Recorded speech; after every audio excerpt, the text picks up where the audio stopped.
Hello friends, mas sapenin kay Amazing Boylin official kintu niya hi singing competition kong zao na hi mas sapen hung hidiin si channel ni hi le joy by the official kitiin lasa la ka sa lo na hi so le dan jong le lasa ka thanu na sala chu kong zao din kala sa ding joy le nei sangin tila chu hi pagkai ka hung kipin ang hadingin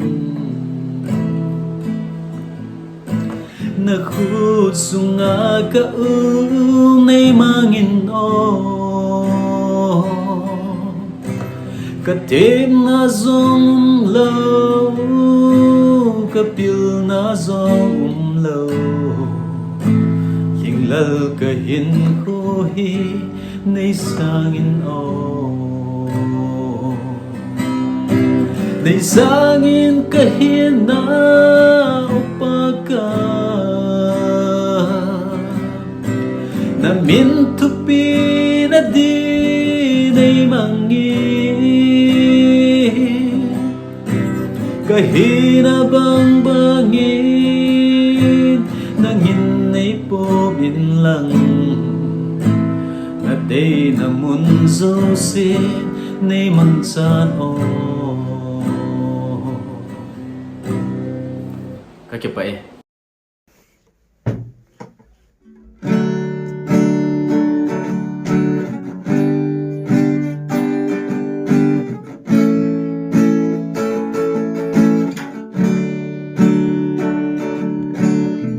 Xịt gim nó ho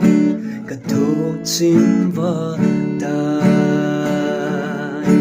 nà là sắt gim gen thấy nó ho cả ngày ta về na gam nam chung ít đi lệ cả thô ta đêm pakai nang na Hesu lay xịt gim na hon phan gam nộp na đây câu pakai đây ngay đam mi nào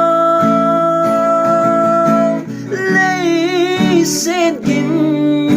na hon ra lin van gam in nôm ngày na kan đi lấy xịt gim na ho ra lin van gam in nôm ngày na kan đi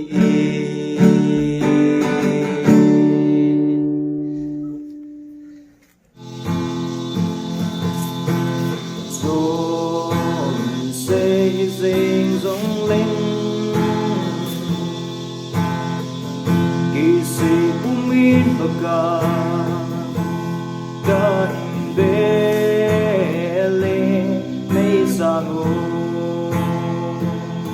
lum se na dim ka bakai chỉ sa hình cô sungi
Him chon se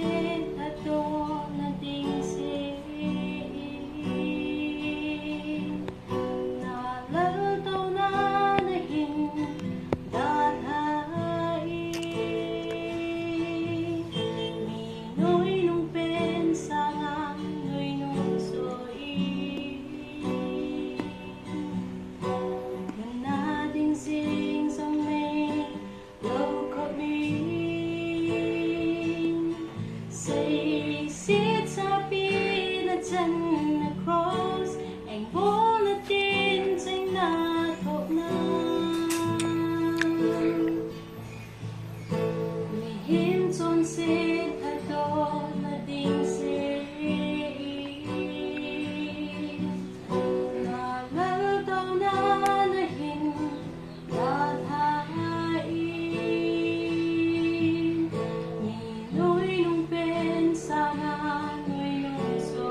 xin ta nghe cái cross. Kay kamin chu a hi le naw lung ho kip a hi in ka khomin chu tel al phai no mahin tuni la phana ke in sa ding chu hi le thisan lui pi khat alongi tila kan sa ding he